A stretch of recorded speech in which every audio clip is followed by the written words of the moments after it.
আর এখানে সব সকালে যে বাসনগুলো ধুয়ে রাখা হয়েছিল, জল ঝরে গেছে, এগুলো ঠিকমতো গুছিয়ে নিজের নিজের জায়গায় রেখে দিচ্ছিলাম।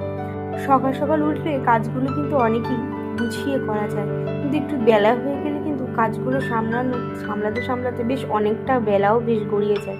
তাই চেষ্টা করি প্রতিদিন সকাল সকাল উঠে নিজের সংসারের কাজগুলো ঠিকমতো গুছিয়ে নিতে।